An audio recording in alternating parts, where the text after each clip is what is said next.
નમસ્કાર, હું હર્ષ અટવાણી ન્યૂઝ ગુજરાતમાં આપનું સ્વાગત છે। સમાચારની શરૂઆત કરીશું મોટા સમાચારથી। સુરતથી વાત કરીશું। સુરતમાં ગજેરા એન્ડ કંપની પર આવકવેરા વિભાગની રેડ કરવામાં આવી છે। ગજેરા પરિવારના ધીરુ ગજેરાનું પ્રથમ નિવેદન સામે આવ્યું છે। ધીરુ ગજેરાએ સ્પષ્ટતા કરતા જણાવ્યું કે તેમના તમામ ભાઈઓ આઈટી વિભાગની તપાસમાં સંપૂર્ણ સાથ સરકાર આપી રહ્યા છે। તેમણે વધુમાં કહ્યું કે હું સંપૂર્ણપણે ઇન્ડિપેન્ડન્ટ છું અને આ સાથે જ પહેલેથી જ એકલો રહ્યો છું। મારી રાજકીય કારકિર્દીની શરૂઆત 1972થી થઈ છે અને હું વર્ષોથી ભાજપમાં કાર્યરત છું અને શહેરના હિતમાં દરેક મુદ્દે હું હંમેશા અવાજ ઉઠાવતો આવ્યો છું। હાલ તપાસ ચાલી રહી છે, જે કંઈ સત્ય હશે તે બહાર આવશે। તેમણે વધુમાં જણાવ્યું કે તેમના ભાઈઓના ધંધા વિશે તેમને કાંઈ જાણકારી નથી, પરંતુ તેમના પાંચે ભાઈઓ તપાસ એજન્સીઓને સંપૂર્ણ સહકાર આપી રહ્યા છે। જે રીતે આપના ભાઈઓને ત્યાં રેડ આઈટીની ચાલી રહી છે, શું કહેવું છે તમારું? હવે ખરેખર તો મિત્રો, તમે બધા મને જાહેર જીવનથી જાણો છો।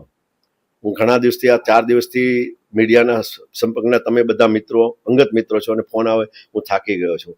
1971થી સુરતમાં આવ્યો ત્યારથી મારો ઇતિહાસ, લાંબો ઇતિહાસ તમે જાણો છો। હું રાજકીય માણસ છું। 1971-72માં મોરારજીભાઈનો કન્વીનર રહ્યો, 77માં મોરારજીભાઈનું કતારગામ વેડબ્લ્યુ સિંગણપુરનો કન્વીનર રહ્યો છું। 80માં અશોક મહેતાનો કાશીરામ ચૂંટણી જેટલી લ્યા, કાશીરામ 84, 89, 91, 96, 98, 99, 2004 7 લોકસભા હાથમાં એનો કન્વીનર, 2009ની લોકસભા હું લડ્યો। હું 10 વર્ષ હું કોર્પોરેટર રહ્યો, 15 વર્ષ ધારાસભ્ય રહ્યો છું। ભારતીય જનતા પાર્ટીને પેદા કરવા માટે કાશીરામ રાણાની આગેવાનીમાં અને ફકીરભાઈ નરોત્તમભાઈની આગેવાનીમાં આ શહેરની અંદર હું કોર્પોરેટર હતો। 88, 89, 90માં મેં 350 દિવસમાં કોંગ્રેસ સામે 250 દિવસ મેં આંદોલન કર્યું અને ભાજપ ત્યારે પેદા થયું। ત્યારે 89માં અમે લોકસભાની કાશીરામ રાણાની પહેલી ચૂંટણી જીત્યા છે। એટલે મારો સ્વભાવ છે પ્રજાના સુખે સુખી ને પ્રજાના દુઃખે દુઃખી, અને પ્રજાના પ્રશ્નો ઉચકો એ મારા સ્વભાવમાં છે। આજે 72 વર્ષની મારી ઉંમર થઈ તો હું આજે પ્રજાના પ્રશ્નો ઉચકું છું, કારણ કે રાષ્ટ્રહિત અને સમાજહિત અને શૈક્ષણિક તેમજ યુવાન ધનને ધ્યાનમાં રાખીને હું મારા પ્રશ્નો ઉચકું છું, અને એ ઊંચકતો રહેવાનું, એ કે જશું મારા સ્વભાવમાં જવાનું નથી મરું ત્યાં સુધી। અને મારા ભાઈઓ છે ઇન્ડિપેન્ડન્ટ છે। હું એક વર્ષ ત્યારથી મારા ભાઈ વસંતભાઈ, ગીધુભાઈ, ચુનીભાઈ, અશોકભાઈ અને બકુલભાઈ, એ પાંચેયનું ગ્રુપ છે। એ પાંચે ભાઈ જુદા છે।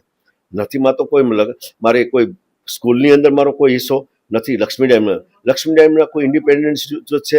ત્યાર પછી જે સ્કૂલો છે, શાળાઓ છે, કોલેજો છે, એમાં કોઈ નથી। ક્યારેય તમે મને જોયો પણ નહીં હોય કોઈ સ્કૂલમાં કે લક્ષ્મી ડાયમંડમાં, ક્યારેય મને જોયો પણ નહીં હોય। તમે કોઈ કાર્યક્રમમાં પણ ન જોયો હોય, અને જ્યારે સ્કૂલના કે એના ફંક્શનોમાં જેના ફોટા મૂકતા છે એમાં પણ મારો ફોટો ક્યારેય તમે નહીં જોયો હોય, એ તમે જાણો છો। તો પછી મીડિયાએ જે પહેલાં દિવસ ભાસ્કર તમે અન્ય સમાચારોએ પહેલે દિવસે જ્યારે મારું નામ લખ્યું ત્યારે મને દુઃખ થયું કે બધાને ખબર છે, જેટલા મીડિયાના વિશ્વપિતા છે તેમજ આખા ગુજરાતના ભારતીય જનતા પાર્ટીના આગેવાનોથી મને બધાને ખબર છે કે ધીરુભાઈ અલગ છે, છતાં મારું નામ એને જોઈન્ટ કરવામાં આવ્યું, કારણ કે હું મારું રાજકીય જીવન છે, મારું સામાન્ય, હું કોઈ બિઝનેસમેન નથી, કોઈ બિલ્ડર નથી, લેના કોઈ દેના, મારું સામાજિક સંસ્થાઓને લોકોને હિતની મદદ, કોઈનું એડમિશન બાબતમાં હોય, મેડિકલ બાબતમાં થઈ શકે એ મદદ કરવાની અને પ્રજાના પ્રશ્નો ઉચકવાના, આ મારું નેચર છે અને ઉચકતો રહ્યો છું। અને જે મારા ભાઈઓ છે ખૂબ તપાસમાં સહકાર આપતા રહ્યા છે। એમાં મારા ભાઈઓ છે, એમાં મારે ના નહીં, અમે પારિવારિક સંબંધ છે, પણ હું પહેલેથી ઇન્ડિપેન્ડન્ટ છું। 1971થી ને 5 ભાઈઓ જુદા છે, અલગ એનું ગ્રુપ છે।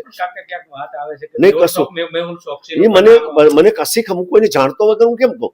હું જે જાણું છું, આગળ મને રાજકીય પૂછો કે આ કયા વર્ષમાં કયું આંદોલન થયું, કોણે કહે, તો હું જવાબ આપું। બાકી હું મુંબઈ કોઈ દી ગયો નથી, મુંબઈમાં કોઈ દી ઓફિસે નહીં જોયો, કોઈ દી તમે કહે તો હું કેમ જવાબ? તમે ખોટા પ્રશ્નો પૂછો તો હું જવાબ કેમ આપું?